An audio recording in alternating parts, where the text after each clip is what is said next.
This video explains how we can connect to MySQL server on the Mac system. So I'm assuming that you install the MySQL server using this command brew install MySQL, and then you can also start this SQL server using brew services start MySQL command.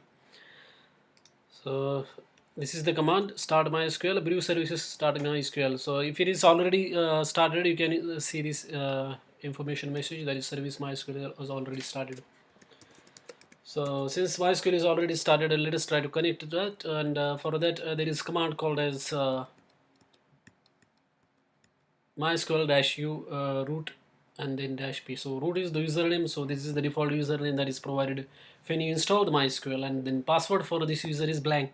So just hit enter and then again hit enter in the password when it is asking for the password. Just hit enter and then you will connect to the MySQL server, and here you can see the server version is 8.0.15. so that's how you can find the server version as well. And once you are connected to SQL server, MySQL prompt will be displayed. Over there you can fire the MySQL commands like show databases,